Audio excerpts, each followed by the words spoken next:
আমার কাছে প্রচুর ফোন এসেছে যারা তৃণমূলের হেভিওয়েট নেতা, ইভেন এমএলএ পর্যন্ত। কালকে ফোন এসেছে আমার কাছে, বিশ্বাস করুন, নামগুলো বলতে পারবো না কারণ বিশ্বাস আমি নষ্ট করতে পারবো না। ফেস টাইমে, হোয়াটসঅ্যাপ কলে ফোন এসেছে, নওশাদ ভাই আমরা জানতাম একটা লটর পটর আছে, মানে বিজেপির সাথে মিলেমিশে চলে, তবে এত নোংরা ভাবে বিজেপির সাথে তৃণমূল মিশে আমরা তৃণমূল করে জানতে পারলাম না। বুঝতে পারছেন? ঘুম ভাঙছে। নতুন আইনে বলেছে যে 5 বছরের প্র্যাকটিসিং মুসলিম হতে হবে, তাহলে আপনি নতুন করে সম্পত্তি অফ করতে পারবেন। এবার বলুন, এখানে এই মুরব্বী সামনে আসো, এই নাকি দিয়ে বলি, ইনার ইচ্ছা গিয়েছে সম্পত্তিটা ওয়াকফে আওলাদ করতে পারে, ওয়াকফে লিল্লাহ করতে পারে, ইনার ইচ্ছা যেটা। ইনি ওয়াফ করতে গেলে ইনাকে দেখে বলবে তুমি ঠিকঠাক নামাজ পড়ো, ইনি বলবে কেন, আমি তো নামাজ পড়ি, ইয়াং বেলায় দুটো একটু মিস গেছে, এখন কবরের দিকে আমার পায়ে গিয়ে গেছে, আমি এখন ছাড়িনি নামাজ। আমি তো বয়স্কদেরকে নাকি নামাজ পড়তাম, ইয়ংদের নাকি নামাজ না পড়লেও চলবে, এমন একটা ভাব। কিন্তু কে কখন মরবে কোনো গ্যারান্টি নাই। যাকে একটা ধর্মীয় মঞ্চ না, ওই বিষয়ে আমি যাচ্ছি না। তো ইনি বললেন না আমি নামাজ পড়ি, এরকম ভাবে অফিসার বললেন না তো, ওই কপালে তোমার দাগ নাই, তুমি ঠিকঠাক নামাজ পড়ছো না। প্র্যাকটিসিং ইসলামের মধ্যে 5 বছর থাকতে হবে, তাহলে আপনি অফ করতে পারবেন। বলে তুমি 5 বছর আগে ভালো করে নামাজ পড়ে আসো, তাহলে তুমি অফ করতে পারবে। মানে অফ করার নতুন করে জায়গাটা কেন্দ্র সরকার বন্ধ করে দিচ্ছে। হয়তো নামাজ পড়ে হোক বা কপাল ছিঁড়ে ছাড়ে নিয়ে গেছে, দাগ ফাঁক করে, এই দেখুন আমি নামাজ পড়েছি দাগ, এই তো আমার হাফেজ সাহেব বসে আছে, হাফেজ সাহেব এখন কপাল ফপাল ছিঁড়ে ছাড়ে নিয়ে গেছে, নিয়ে গিয়ে বলবে কি এই দেখেন আমি নামাজ পড়ি ঠিকঠাক। বলে এইবারে কটা রমজান হয়েছে? 29টা। না, তুমি কটা রোজা রেখেছো ঠিক করে বলো? বলবে না আমি 29টা রেখেছি, একটা রোজা কামাই করিনি। না, তুমি মনে হচ্ছে 27টা রেখেছো। বুঝতে পারছেন? এবারে ও 27টা রেখেছেন হাফেজ সাহেব, না 29টাই কমপ্লিট, 1 মাস কমপ্লিট করেছে, ওনার পেছনে কি অফিসার দিয়ে রেখেছে নাকি? মানে এই ধরনের অবান্তর সংশোধনী নিয়ে এসেছে, যাতে আগামী দিনে চাই ওয়াকফে লিল্লাহ হোক আর ওয়াকফে আওলাদ হোক, কিছু না করতে পারে। মোদি ভালো চাইছে আপনার, কিন্তু আপনি আপনার সম্পত্তি আল্লাহর রাস্তায় দিতে পারেন বা ছেলেদের নামে অফ করে যেতে পারেন, সেই রাস্তাটা মোদি বন্ধ করে দিচ্ছে। আমরা এর বিরোধিতা করছি। আর একটা কি, বিগত দিনে ভিন্ন সম্প্রদায়ের মানুষ অফ করতে পারতো, এখন সেই রাস্তাটাও বন্ধ করে দিচ্ছে। এবার এই ধরনের অনেক ঘটনা আছে। মুসলিমদের কবরস্থানের জায়গা কম, হিন্দু ভাই অফ করে দিয়েছে, জায়গা নেই, ঘটনা নাই। হিন্দু ভাইদের শ্মশানের পোড়াবার জায়গা, শ্মশানের জায়গা সংকুলন হচ্ছে না, মুসলমানরা জায়গা দিয়েছে, এটাই তো আমাদের ভাইচারা। আপনি চলে যান না, গুগলে সার্চ করবেন, বিহারে 2.5 কোটি টাকা খরচ করে মহাবীরের মন্দির করে দিচ্ছে একজন মুসলিম সম্প্রদায়ের মানুষ। আপনি গুগলে সার্চ করুন, আমাদের রাজ্যের বর্ধমান, মুর্শিদাবাদ দেখুন, কতজন শ্মশানের জন্য মুসলমানরা জায়গা দিয়েছে, আবার কবরস্থানের জন্য আমার হিন্দু বাপ ভাইরা জায়গা দিয়েছে। এটা আদান প্রদান আমাদের আছে। কিন্তু মোদিজি কি করছে, নতুন আইন নিয়ে এসে যে হিন্দু মুসলমান না কেউ কাউকে জায়গা দিয়াদি করতে পারে। প্রথম বন্ধ করছে, আগে অমুসলিমরা না জায়গা দিতে পারে ওয়াকফের, তারপরে এটা করবে। এর আমরা বিরোধিতা করছি। আমরা বিরোধিতা কেন করছি আপনাদের একটু জানতে হবে। একটা সম্পত্তি নিয়ে মতপার্থক্য হচ্ছে, লড়াই হচ্ছে, সরকার বলছে আমার, ওয়াকফ বোর্ড বলছে আমার, অর্থাৎ যে এটা নিয়ে লড়াই চলছে। এতদিন এটা সমাধান কিভাবে হতো? ট্রাইব্যুনালে গিয়ে, ওয়াকফ ট্রাইব্যুনালে গিয়ে বা ওয়াকফ ট্রাইব্যুনালে গিয়ে মামলা করে সমাধান হতো। ওয়াকফ ট্রাইব্যুনালের মামলার অর্ডার কপি সরকারের না পছন্দ হলে বা ওয়াকফ বোর্ডের না পছন্দ হলে কোথায় যেত? আর্টিকেল 226 কে সামনে রেখে হাইকোর্টে যেত।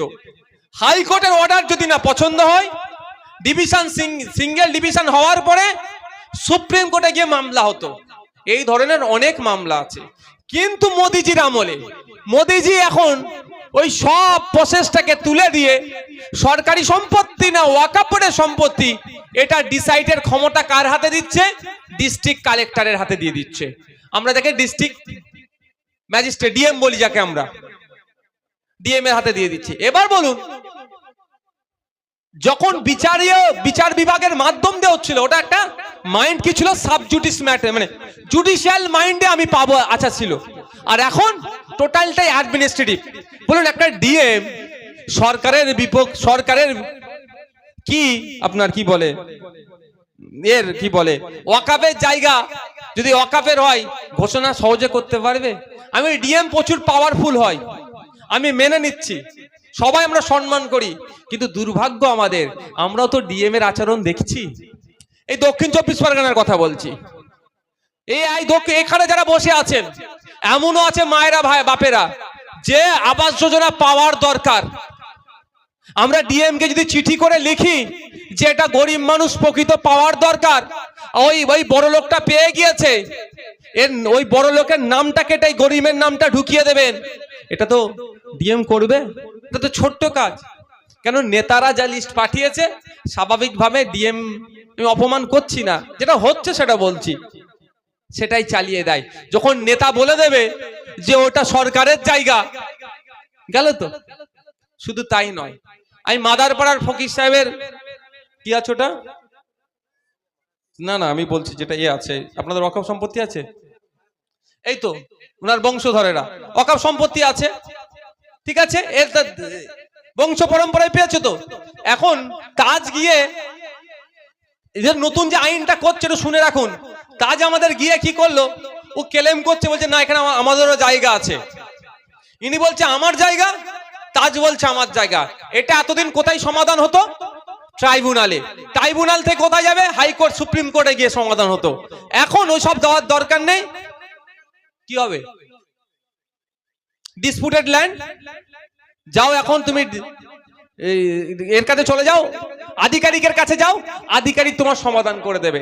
ভালো কথা, সমাধান করবে, কিন্তু কতদিনে সমাধান করবে বলছে না। 2 মাস, 4 মাস, 6 মাস, 20 বছর, 40 বছর, এই টাইম পিরিয়ডটা দিচ্ছে না। ফলে এই মসজিদে নামাজ পড়ছেন লোকের অভাব আছে। আমি অন্য সম্প্রদায়ের বলবো না, এই মুসলিম সম্প্রদায়েরই বলবো, মসজিদের টাকা ঝেড়ে দিয়েছে এরকম লোক নেই? মাজারের কবরস্থানের জায়গা বিক্রি করে খেয়ে নিয়েছে লোক নেই? মসজিদের জায়গা বিক্রি করেছে, খেয়ে নিয়েছে লোক নেই? সেই রকম লোককে ভিতর থেকে কেউ টাকা দিয়ে বলবে যে বল মসজিদটা আমার, যখন বলবে ক্যাচার লেগে যাবে, মসজিদে তালা মারো, সমাধানের পরে মসজিদ হবে। এবার তালাটা খুলবে কবে, সমাধানটা হবে কবে, এই নিয়ে কোনো টাইম পিরিয়ড ঠিক করে দেয়নি। মানে বুঝতে পারছেন, একবার তালা লাগিয়ে দিলে। এই জন্যই তো আমরা বিরোধিতা করছি। আর সব থেকে বড় লক্ষ্য এদের কোথায় জানেন?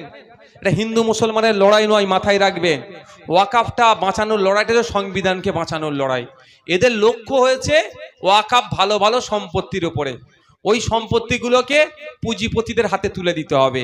কালকে যদি এদের নজরে পড়ে দেবত্ব সম্পত্তির উপরে, আইন চেঞ্জ করে দেবে। তারপর দিন যদি এদের নজর পড়ে আপনার শিখেদের গুরুদুয়ারা সম্পত্তির উপরে, এরা আইন চেঞ্জ করে দেবে। আপনার পার্সি ভাইদের সম্পত্তির উপরে নজর পড়লে এরা আইন চেঞ্জ করে দেবে। এটা মাথায় রাখুন, এটা হিন্দু মুসলমানের লড়াই নয়, সংবিধান বাঁচানোর লড়াই। শেষ কথা বলবো, যেটা ওয়াক বাই ইউজার, যেটা ভয়ঙ্কর ভাবে কেন্দ্র সরকার আপনার বাপদাদুদের রেখে যাওয়া সম্পত্তিটাকে লুট করার যে চেষ্টা করছে, সেটা ওয়াক বাই ইউজার, অর্থাৎ যদি সহজে বলি মৌখিক দান। কেমন মৌখিক দান? ফকির সাহেব হুজুর একটা কবরস্থানের জায়গা দিয়ে গেছে, আপনাদের গ্রামের মানুষকে দিয়েছে, যে বাবু তোরা এখানে কবর দে। এরকম আছে তো ঘটনা? হ্যাঁ আছে। মুখে বলে দিয়েছে, আপনার দাদু ফকির সাহেব হুজুরের কথা শুনে কবর দিয়েছে তার আব্বাকে, আপনার আব্বা আপনার দাদুর কবর দিয়েছে, এরকম করে করে হয়ে আসছে। তো ওটা কি কাগজ আছে ভাই? 200 বছর, 100 বছর, 50 বছর আগে দাদুরা বলে দিয়েছে আমার ওটা জায়গা, তুই এটা কবর দে, আমি আর কিছু বলবো না, হয়ে আসছে। মোদিজিদের ওইখানে নজর পড়েছে, ওই কাগজ, ওইটা যখন ওয়াক বাই ইউজার মৌখিক দান, মোদিজির ওইটা নজর পড়েছে, ওইটার না কাগজ দেখাতে পারলে কি করবে, নিয়ে নেবে। এইবার ওইটা কি অবৈধ পন্থাই হয়েছে না বৈধ পন্থা, আমাদের আগে একটু জেনে নেওয়া দরকার। এই যে ফকির সাহেব হুজুর যে মুখে বলেছে বাবু তোরা ওইখানে কবর দে, তোরা বংশ পরম্পরায় কবর দিবি, এটা বৈধ না অবৈধ তিনি বলেছিলেন কথাটা আগে জানতে হবে তো। যদি ফকির সাহেব হুজুর বলে যে না আমি ওনার বলাটা যদি ভুল ছিল, তাহলে আমি বলবো ঠিক আছে এখন শুধরে নাও, কিন্তু বলাটা ভুল নেই তো। কারণ বলছি আমি, ইন্ডিয়ান এভিডেন্স অ্যাক্ট 1872 1872 সালে দেশের আইন হচ্ছে ইন্ডিয়ান এভিডেন্স অ্যাক্ট অনুযায়ী এই মৌখিক দানটা বৈধ। ইন্ডিয়ান কন্ট্যাক্ট অ্যাক্ট 1872 সালে তৈরি হয়েছে। ইন্ডিয়ান কন্ট্যাক্ট অ্যাক্ট অনুযায়ী ফকির সাহেব হুজুর, দাদা হুজুর পীর কামাতুল্লাহ আলাইহি যে সমস্ত মৌখিক দানগুলো করেছে এগুলো বৈধ। আচ্ছা, ট্রান্সফার অফ প্রপার্টি অ্যাক্ট 1882 সালে তৈরি হয়েছে। এই আইন অনুযায়ী আরো আইন আছে, এইগুলো বৈধ। বৈধটাকে আইন পরিবর্তন করে অবৈধ ঘোষণা করে ওই জায়গাগুলো নেওয়ার অপচেষ্টা, এর বিরুদ্ধে আমাদের লড়াই করতে হবে।